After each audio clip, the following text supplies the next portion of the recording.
What if everything you thought you knew about royal diplomacy was a lie? What if behind every peace treaty, every alliance, every carefully orchestrated handshake between ancient kings, there was a young princess who had already paid the real price long before the envoys arrived? Imagine being told that your body, your future, your identity were no longer your own, but the currency that kept entire kingdoms from tearing each other apart. Now ask yourself this: how far would a king go to make sure a hostage princess never forgot who truly owned her fate? From the outside, the ancient world sold the illusion of order. Golden thrones, embroidered banners, processions of envoys carrying gifts and promises.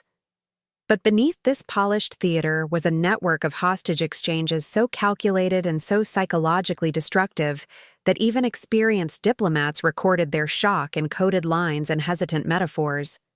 A princess sent as a hostage was not simply a guarantee of loyalty. She was a lever, a living psychological weapon placed directly inside an enemy court. And every king who received her understood that the most effective form of domination was the one that left no marks on the skin but carved permanent scars into the mind. Royal hostages were often girls barely old enough to understand why they were being taken from their families. They were escorted through foreign landscapes by armed escorts who viewed them not as human beings but as symbols, trophies, pressure, points ready to be pressed when needed. By the time they arrived at the court of the opposing king, they had already learned the first lesson of political captivity. Survival depended not on strength, but on understanding power. And nothing in their upbringing prepared them for the cold calculations of rulers who saw them as movable parts on a board of influence, obedience, and fear. Those kings wielded power not through brutality alone, but through psychological rituals. A misplaced gesture, AES, delay in greeting, an unexpected summons late at night. Every moment was engineered to remind the princess that she existed at the mercy of a ruler who could decide her fate with a single nod. Envoys standing in the Great Hall might see a serene political exchange, but they never witnessed the quiet instructions whispered behind closed doors, the ways in which kings ensured that the hostage remained compliant, fearful, and useful. Some diplomats later wrote that what they observed in those courts shook their belief in the civility of the kingdoms they served, though none dared describe the full truth openly. And this is where the real terror begins to surface. These hostage princesses were never just bargaining tools. They were psychological captives living in a world engineered to erase resistance before it could form. Their clothing, their diet, the people allowed to speak to them, even the rooms they slept in were designed to destabilize their sense of identity.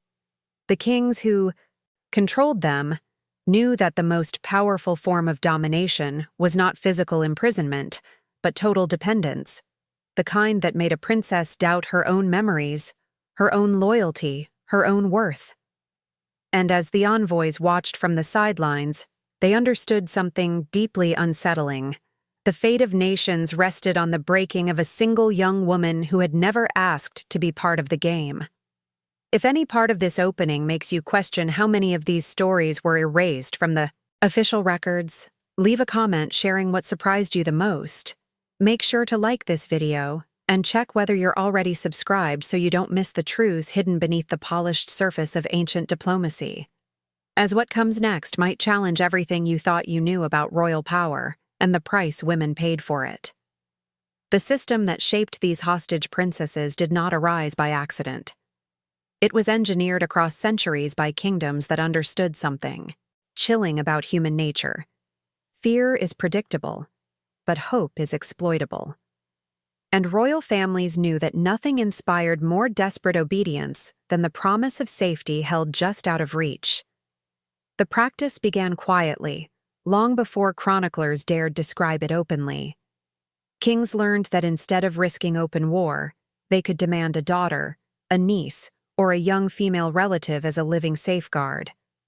Her presence in a foreign court functioned as a silent contract, one written not in ink, but in bloodlines. The message was simple: obey, or she pays the price. But what is often forgotten is how calculated these exchanges truly were. Envoys negotiating treaties were fully aware they were not discussing trade routes or border lines alone. They were negotiating the life trajectory of a girl who had no seat at the table. The moment a king agreed to send a princess as a hostage, her identity shifted forever. She became a diplomatic instrument, a breathing, thinking embodiment of political trust, and everyone around her understood the magnitude of that transformation. Her tutors prepared her with carefully rehearsed manners, languages, and gestures, while whispering warnings about what awaited her if her father's loyalty faltered. Once she left her homeland, the psychological machinery began. Hostage princesses traveled under guard, watched constantly, and learned quickly that every mile put more distance between who they once were and whoever they were expected to become. Many were instructed never to cry, never to question an order, never to reveal fear. Others were told that showing too much composure could be interpreted as defiance. Even their emotional responses had become political calculations. By the time they reached a foreign capital, they were already carrying invisible chains crafted not from iron, but from expectation, duty, and the heavy knowledge that their survival depended on the actions of men negotiating far beyond their reach. And the kings who received them understood the significance instantly. These rulers saw hostage princesses as leverage, but not crude leverage requiring threats or violence. No, their power lay in subtler methods. A princess could be granted comfort or denied it, praised in public or humiliated in private, surrounded by attendants or left isolated for days. Every decision was deliberate, each designed to monitor how far she could be molded into an obedient presence who reinforced her homeland's submission. Royal courts became laboratories of influence, where rulers studied her reactions the way generals studied maps. And though no chronicler dared admit it in plain words, even foreign envoys sensed that the treatment of these women was part of a larger political choreography. What made this system truly unsettling was its normality. It operated behind palace walls, beneath layers of ceremony and etiquette that made the cruelty nearly invisible. Generations grew up believing that exchanging young women as guarantees of loyalty was simply how diplomacy worked. But the princesses living through it felt the cost in ways history almost never recorded. They learned to read the slightest shift in a king's tone, to anticipate danger in a courtier's glance, to interpret silence as carefully as speech. Their survival required a level of vigilance that hardened them long before their youth had ended, shaping them into silent pillars holding up fragile peace between kingdoms that would have otherwise collapsed into war. And as this system expanded, kings grew bolder in how they used these women, turning them into anchors that held entire political structures in place, even as the world around them changed in ways the official records refused to fully acknowledge, setting the stage for what those same envoys would later witness with growing alarm. By the time a hostage princess reached the gates of the foreign kingdom, the journey had already reshaped her in ways no diplomat would ever acknowledge aloud. Travel in the ancient world was rarely peaceful, but for her, every step carried a deeper meaning. The escorts surrounding her were not guardians. They were reminders that she was no longer a daughter of her own land. She had become a symbol, and symbols could not afford weakness. As she crossed borders, passed through villages where people whispered her name as though she were already half myth, she felt the last threads tying her to home begin to fray, replaced by the heavy awareness that the life ahead of her belonged to someone else entirely. Upon arrival, the transition into her new existence began immediately. Foreign courts were constructed not just of stone and ceremony, but of psychological architecture meant to disorient and contain. A princess might be greeted with warmth or received with cold formality, but both were strategic. If she was welcomed lavishly, she understood instantly that her value lay in the image she projected. If she was received with distance, she realized she would survive only by aligning herself with the expectations of a king who now held absolute authority over her fate.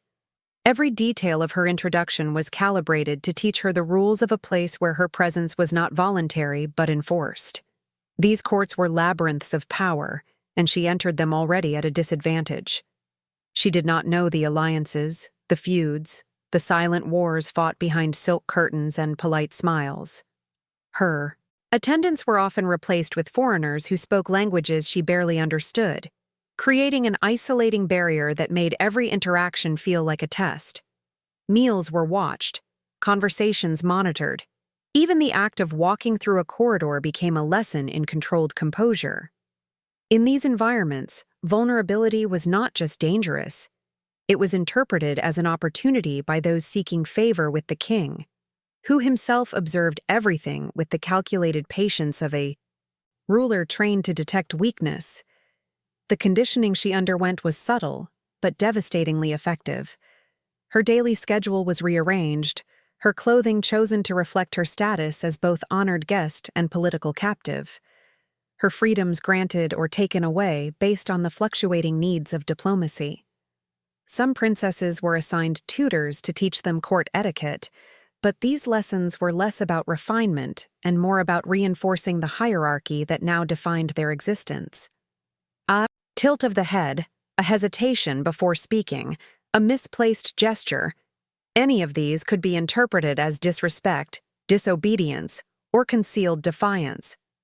And the consequences, though rarely spoken aloud, were understood instinctively.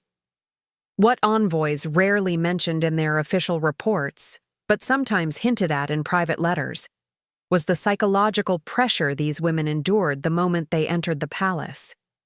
A princess might be summoned repeatedly at unpredictable hours, questioned about her homeland, her family, her loyalties. She might be made to stand silently beside the king during important audiences, displayed like an artifact ensuring compliance. And over time, the repetition worked.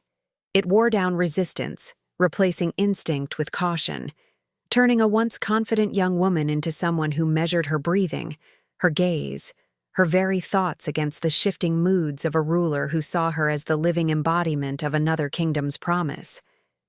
Yet beneath this controlled exterior, something else began to form, a quiet internal struggle. Hostage princesses had to learn how to preserve fragments of themselves without revealing them.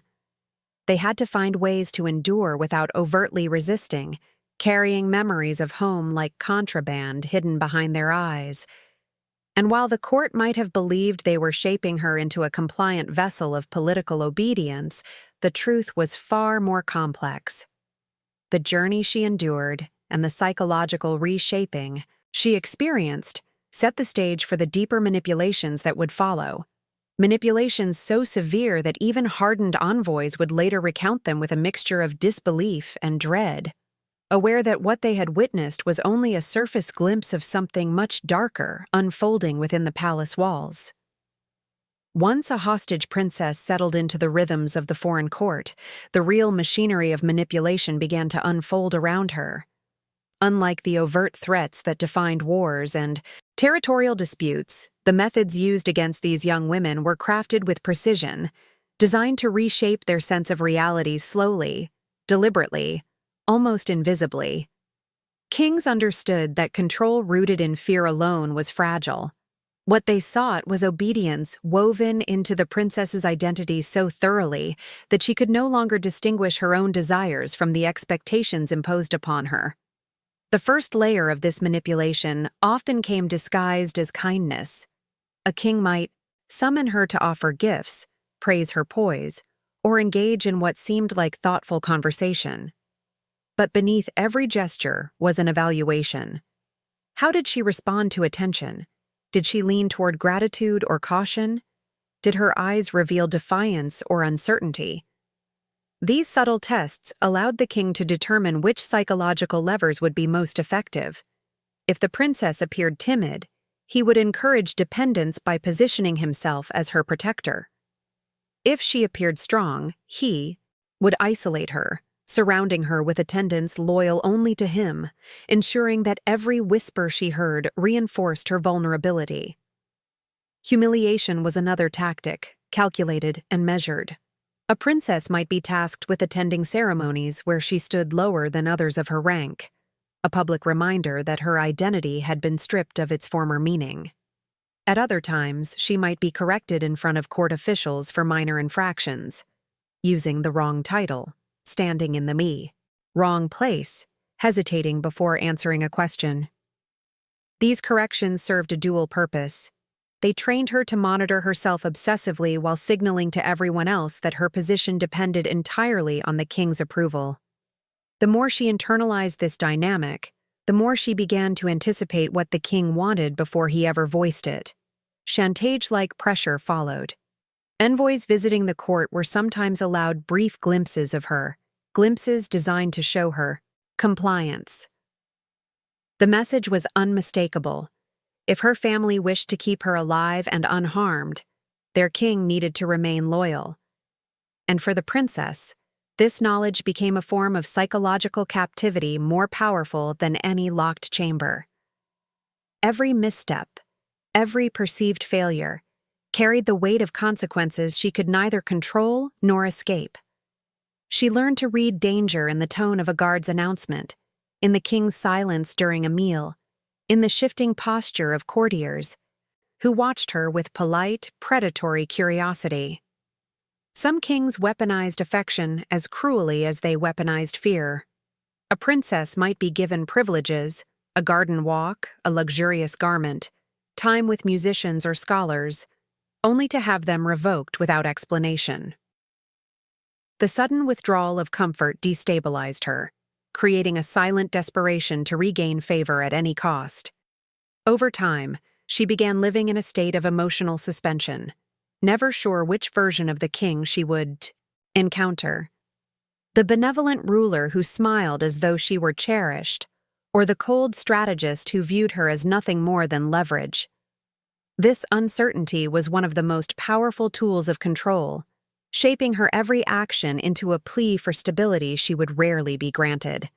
Envoys who witnessed these moments often found themselves disturbed in ways they struggled to articulate. In letters never meant for official archives, some hinted at the tension they observed in her posture, the way she flinched at sudden movements, the hollow restraint behind her practiced smile. They understood that what appeared to be courtesy was in reality a system of emotional domination refined across generations. And yet, bound by diplomacy, they could do nothing but watch, offering polite bows while suppressing the unease that followed them long after they left the Great Hall. If any part of this glimpse into the hidden strategies used to manipulate these hostage princesses makes you reflect on how many stories were buried beneath official records, leave a comment sharing your thoughts, as your perspective helps reveal the layers of history that were never meant to be seen. Envoys who traveled between kingdoms often believed they had seen the full spectrum of diplomacy. Tense negotiations, veiled threats, lavish ceremonies masking political decay. But nothing prepared them for the quiet, unsettling reality they encountered when dealing with hostage princesses hidden within the depths of foreign courts. They arrived expecting formalities, expecting to observe the balance of power between sovereigns. Instead, many found themselves witnessing the unspoken human cost of political agreements, a cost so disturbing that their official reports were stripped of anything resembling emotional truth. These envoys, trained to remain composed under pressure, often noticed things they were never meant to notice. A princess's eyes flickering toward the king before she answered a simple question. The sharp intake of breath when a guard stepped too close. The tension in her shoulders whenever a courtier mentioned her homeland. These were small details, insignificant to the political machinery surrounding them, but to a trained observer, they revealed an environment governed not by honor, but by psychological domination. And envoys, bound by the expectations of their office, had to act as if they saw nothing at all. Diplomacy required them to be both witnesses and silent participants. They were expected to admire the court's elegance, acknowledge the ruler's hospitality, and deliver messages with unwavering neutrality. Yet in private, Many wrote that what they encountered inside these palaces shook their understanding of civilization itself. In letters safely stored away from royal archives, some described the oppressive stillness that followed a princess into the room, the way conversations halted as if everyone were aware of the invisible chains binding her existence. These envoys struggled to put into words the uneasy mixture of beauty and brutality that seemed to coexist in every gesture she made. What disturbed them most was how the system concealed itself beneath refinement. A hostage princess might be seated among nobles, adorned in silks, surrounded by attendants. But the envoys could sense the fragility beneath the surface. They saw how she glanced at the king for permission before speaking, how her carefully measured tone betrayed the years of conditioning that had shaped her. She had learned to present herself as calm and composed, yet her restraint carried an unmistakable air of survival, an unspoken acknowledgement that her life depended on maintaining an impossible balance. And envoys understood the implications. They knew that the princess's behavior was a signal, a silent reminder to her homeland that allegiance must never waver. They also knew that if tensions rose, she would become the first casualty of political retribution. This knowledge placed envoys in a position few could bear. They were the direct observers of a system built on human sacrifice, yet they were expected to praise the stability it produced. They returned home carrying the weight of what they had seen, but their reports contained only the sanitized language of diplomacy, leaving the true horror to linger unspoken between the lines. Some envoys wrote that the most haunting part of their missions was the silence that followed their meetings. After leaving the presence of the hostage princess, they found themselves replaying her expressions, her carefully chosen words, the fleeting moments when her composure cracked just enough to reveal the life she had been forced into. They understood that her suffering was not the byproduct of conflict, but the foundation of peace itself. And as they rode away from the foreign capital, they carried with them not just messages for kings, but the memory of a young woman whose fate had been sealed long before any treaty was signed. This unspoken burden became a defining element of diplomatic service, shaping how envoys viewed power, loyalty, and the hidden mechanisms that sustained fragile alliances.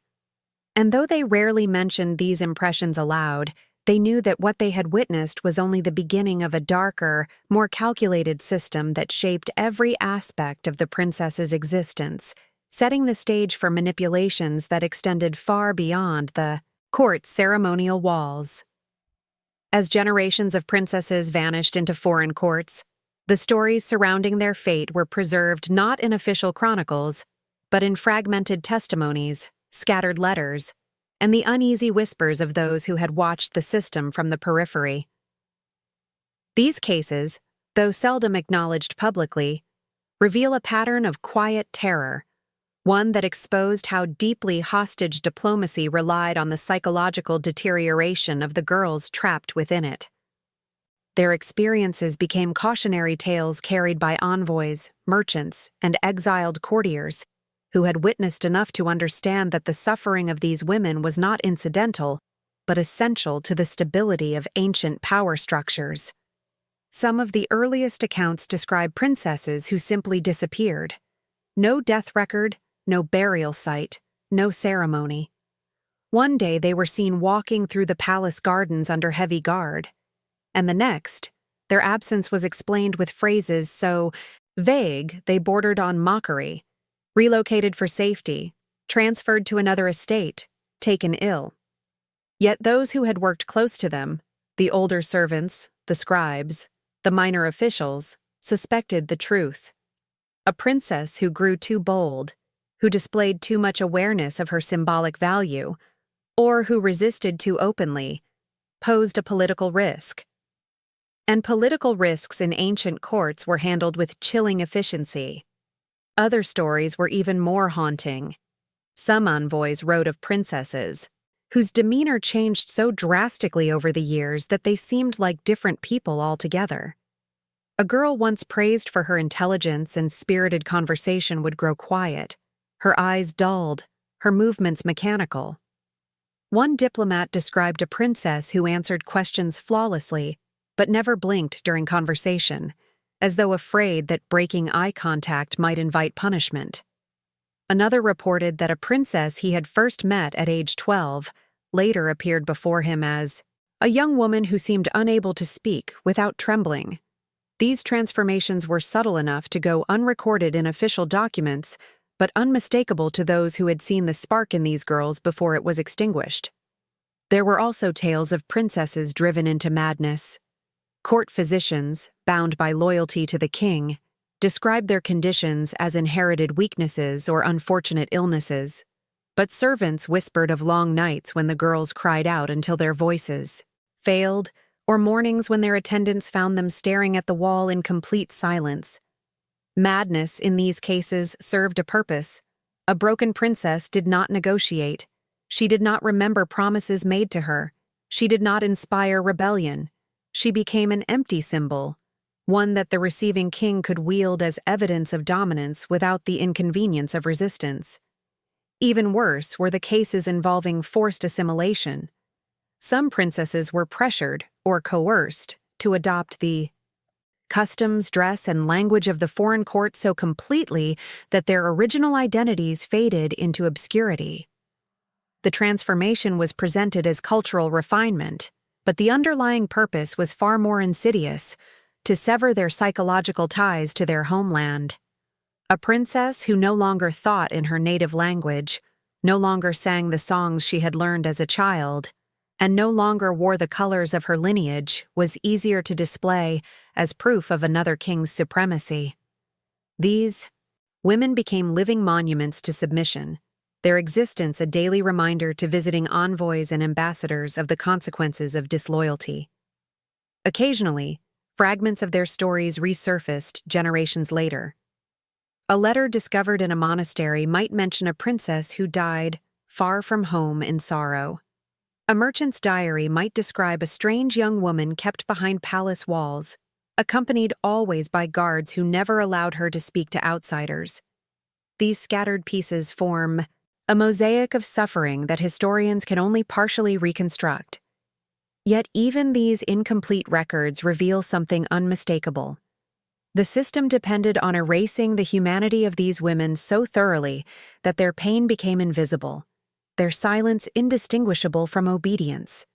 And as these stories accumulated, they exposed a deeper truth about ancient diplomacy, one that set the stage for even more refined methods of manipulation that kings would develop, ensuring that no hostage, princess ever truly escaped the reach of the crown that claimed ownership over her fate. If there was one skill ancient kings perfected above all others, it was the ability to break a hostage princess without ever lifting a weapon. Their most devastating techniques were not the ones scribes dared to record, but the psychological strategies crafted in shadows, methods designed to fracture the mind while leaving the body untouched. These techniques evolved over generations, passed quietly from one ruler to the next, until they became a silent doctrine of domination embedded within royal courts across continents. One of the most effective tactics was controlled isolation. A princess might be surrounded by attendants, tutors, guards, and ladies-in-waiting, yet remain profoundly alone. Every person near her reported directly to the king, and every conversation she attempted, no matter how trivial, was noted, evaluated, sometimes even repeated back to her later as a warning. This created an atmosphere where trust was impossible. The princess learned that any word spoken in confidence could return to her twisted into evidence of imagined disloyalty. Over time, she stopped speaking freely altogether, conditioning herself to remain silent unless directly addressed. Another technique exploited the uncertainty between privilege and punishment. Some days she was treated with courtesy, escorted through palace gardens, offered fine garments or delicate foods she remembered from home. But these moments were abruptly contrasted with periods of cold detachment, a suddenly withdrawn privilege, a guard who ignored her questions, an entire morning left waiting outside a closed chamber door with no explanation. The unpredictability rewired her sense of stability. She began to interpret every small gesture, every nod, every footstep, every glance from a courtier, as an omen of something she could neither anticipate nor control. Even more destructive was the ritual of forced dependency. Kings often imposed rules that made the princess reliant on them for basic autonomy. She required permission to read a letter from home, to visit a courtyard, to speak to a visiting envoy, even to rise from her seat at ceremonial gatherings. The constant need to seek approval chipped away at her independence, reshaping her identity around the king's authority. Over months or years, she might lose the ability to make even the smallest decision without fear that it could be misinterpreted. This was not obedience. It was psychological conditioning so complete that resistance became nearly unthinkable. Court gossip was yet another tool of manipulation. Rumors, sometimes invented, sometimes carefully exaggerated, circulated through the palace about her homeland's intentions, about political betrayals, about new alliances forming without her father's consent. These whispers reached her ears intentionally, creating the impression that she had been abandoned. Once she believed her family had sacrificed her for political gain, the king's influence over her deepened. She no longer felt like a representative of her homeland. She felt like a discarded piece, one whose survival depended on aligning herself with the ruler, who now controlled every aspect of her world. Kings also weaponized identity. Some forced princesses to adopt new customs, new languages, even new names. Servants were instructed to address them differently, to erase titles once spoken with respect, to present their lineage not as noble heritage but as evidence of subjugation. Over time, the princess's sense of self eroded. She became someone suspended between worlds, belonging to neither her homeland nor the foreign kingdom, trapped in a space where her memories felt distant and her future felt predetermined. Envoys who glimpsed these transformations often felt an unease they could not voice. They watched a princess who moved with the precision of someone who feared misplacing a single step. They saw the calm exterior masking an internal storm, the subtle signs of someone living in a permanent state of psychological siege. These observations rarely made it into official reports, but they lingered in private writings, evidence that even the most politically trained eyes could recognize when a human spirit had been bent into submission. If any part of this deep look into the psychological domination used against hostage princesses makes you reflect on how much of their suffering was deliberately hidden, leave a comment sharing what struck you the most, helping uncover truths that history tried to bury. Behind every hostage princess trapped in a foreign palace, there existed a vast political machine designed to sustain her captivity while disguising its brutality beneath layers of ceremonial refinement. This machinery was not confined to a single ruler or dynasty.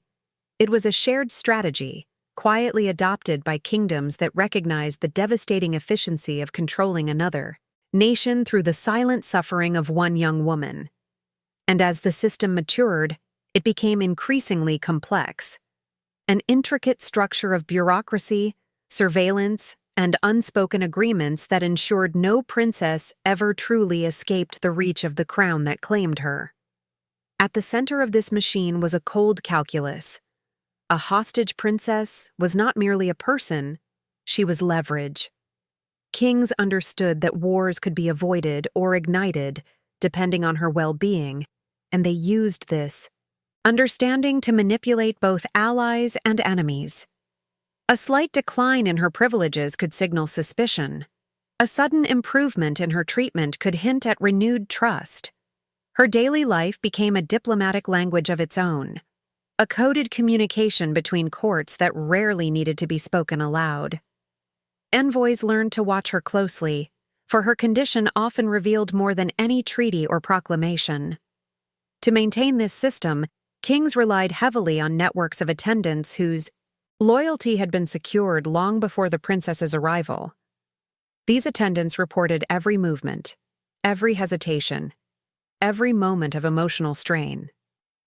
Their observations flowed upward through layers of officials until they reached the king himself, who used the information to adjust his strategies accordingly.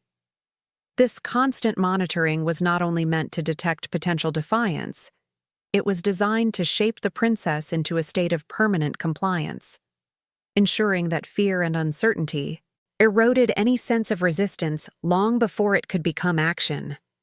The machine also depended on the careful manipulation of public perception.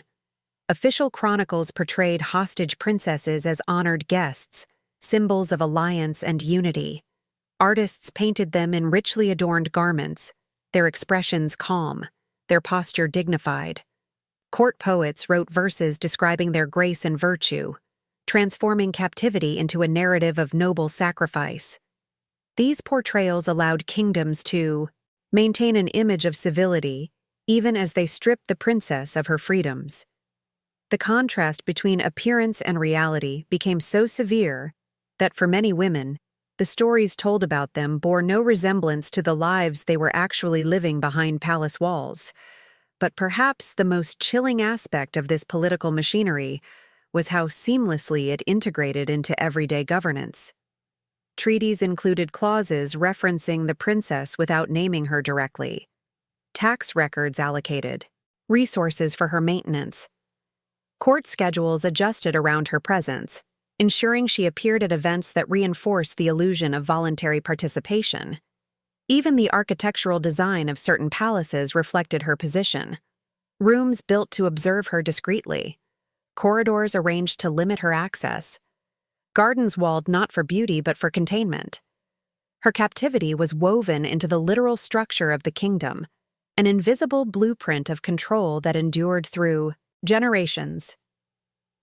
This system was so effective that it often continued functioning even when the king changed. New rulers inherited not only the throne but the leverage she represented. A princess might spend her entire life navigating the shifting power dynamics of rulers who viewed her less as a human being and more as a strategic asset inherited along with the crown. And each new king brought his own methods of control, some more subtle, others far more severe, ensuring the princess remained trapped within a cycle that rarely allowed her to regain her identity, much less her freedom. As this machinery expanded and solidified, it became increasingly difficult for outsiders to intervene. Envoys recognized the cruelty beneath the surface, but the system's sophistication left them with no clear point of challenge. The princess herself often lacked the means or opportunity to express the full extent of her suffering. And so the machine endured, tightening its hold with each generation, shaping the political landscape in ways that official histories rarely acknowledged, but that every hostage princess felt in the deepest corners of her existence. As generations passed, the hostage system became so deeply embedded in political life that the identities of these princesses began to dissolve into the machinery that consumed them.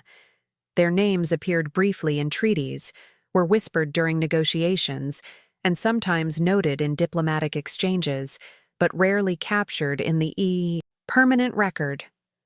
What survived were the shadows they left behind, faint references in letters, suggestive fragments in court memoirs, and traces of sorrow buried in the margins of documents that were never meant to preserve their stories. The destruction of their identities was not incidental. It was a fundamental part of the strategy. Kings understood that a hostage with a strong sense of self was more difficult to control. So the first step in their domination was often erasure. A princess, arriving with pride in her lineage, could be required to speak only the language of the new court. Her old titles might be forbidden. Traditions she once cherished could be mocked or dismissed as primitive. Her clothing, her rituals, even the songs she grew up with were stripped from her until her past became hazy, like a dream she could no longer fully recall. Once her identity began to erode, the king's influence filled the void, shaping her into a version of herself that served his political needs. The chroniclers employed by royal courts played a quiet but crucial role in this erasure. Their duty was to craft narratives that honored the king, strengthened his legitimacy, and presented his rule as orderly and just. Hostage princesses did not fit neatly into these narratives. Their suffering threatened the image of stability rulers wished to project. And so scribes wrote around them, turning their presence into symbolic references rather than personal stories. Words like alliance, daughter, guest of the crown, or political ward replaced their actual names, and their experiences vanished into the polished rhetoric of statecraft. Even more telling are the gaps, entire years missing from certain chronicles, abrupt changes in tone when referring to a princess, careful silences around her fate. These omissions speak louder than the embellished achievements of kings. They reveal the fragility of memory in courts that operated under constant fear of political consequences. Servants who knew the truth rarely lived long enough to pass it on. Envoys who attempted to record what they saw often wrote in vague metaphors to avoid accusations of slander. The result is a historical landscape where the lives of hostage princesses exist only as faint outlines, their suffering encoded in silences that historians must now interpret with caution. But the erasure was not only political, it was psychological.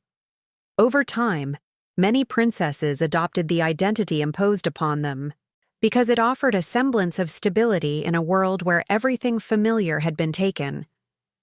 They learned to mirror the customs of the court, to speak with its accents, to internalize its expectations. Some even forgot the sound of their native tongue, replaced by the rhythm of a foreign language whispered daily into their ears.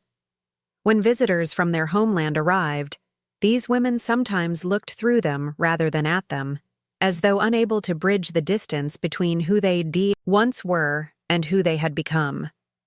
This loss of identity created a profound loneliness, one rarely acknowledged in historical accounts. A princess who no longer belonged fully to her homeland nor fully to the kingdom that held her became something unmoored, a figure suspended between two worlds, claimed by neither. This psychological displacement was one of the most effective forms of control a king could wield. A woman who did not know where she belonged could be kept in a perpetual state of dependence, unable to imagine a life outside the palace walls that shaped her every breath. And yet, fragments of resistance sometimes surfaced in unexpected places. A letter written in a forgotten dialect, a discarded garment embroidered with her homeland's colors, a servant's recollection of a princess humming an old lullaby when she thought she was alone. These small remnants reveal that even as her identity was stripped away, pieces of her past endured, buried beneath years of conditioning. They remind us that the destruction of memory is never complete, and that beneath the layers of manipulation, something essential remained, an echo of the young woman she once was, lingering in the shadows of a story the world tried to forget. As the system of hostage princesses persisted across centuries, its legacy became woven into the very foundations of ancient power. Even after the courts that created it crumbled, the echoes of what those young women endured lingered quietly within the historical record, like a faint pulse beneath layers of political myth-making. The stories of these princesses did not disappear because they lacked significance. They disappeared because acknowledging them would have revealed the fragile undercurrents that held kingdoms together. Their lives were testimonies to a truth rulers never wanted written, that entire empires were stabilized not through valor or wisdom, but through the silent suffering of girls who had no voice in the decisions shaping their fate. In many cases, the influence of these princesses extended far beyond their captivity. Some became intermediaries between kingdoms, their mere presence capable of shaping diplomatic decisions. Others, though broken by years of control, still carried fragments of knowledge about court dynamics, alliances, betrayals, and ambitions that outsiders could not perceive. Their understanding of power was intimate, born not from instruction, but from survival. They had witnessed kings at their most calculating, their most manipulative, their most afraid. They understood the vulnerabilities behind the crowns far better than the men who wore them. And yet, despite this insight, they remained confined within roles that denied them the ability to use it for their own liberation. Even after their deaths, the machinery that controlled them continued its work. Chronicles wrote around them.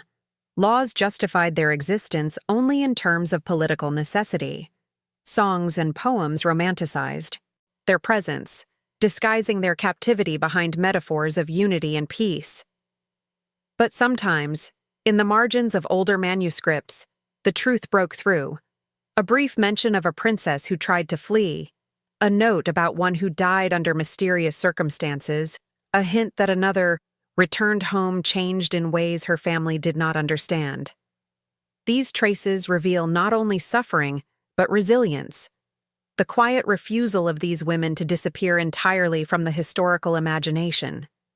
And, perhaps this is the most striking element of their legacy. Despite every attempt to erase them, fragments of their humanity survived. A gesture described by an envoy, a rumor preserved in a monk's journal, a name whispered in a folktale centuries later. Their stories endured not because kings allowed them to, but because human memory has a way of holding on to the truths that matter, even when those truths threaten the narratives of power. Each surviving detail, no matter how small, carries a weight that outlived the empires built on their silence. When we revisit these fragments now, they force us to confront uncomfortable questions about the foundations of ancient diplomacy and the price paid by those who had no say in their own destinies. And in exploring these stories, we find ourselves face to face with a deeper understanding of how power functions, not as a single force, but as a web of influence built through fear, manipulation, and the quiet endurance of those forced into its shadows. These princesses may never reclaim their full identities, but the echoes of their experiences continue to reveal the hidden mechanics of a world that shaped history in ways we are only beginning to grasp. If you reached this point and felt the weight of what these forgotten women carried, consider leaving a comment with the phrase, "I am with you until the end," so I know you stayed with this story all the way through. And if this exploration of the hidden structures behind ancient power resonated with you, subscribing is a natural way to keep uncovering these buried truths together. A simple like also helps keep these narratives alive for others who might never have encountered them. And if you want to keep going, there is another video right here that expands on the forces shaping political control in ways just as revealing. So click and continue this journey with me.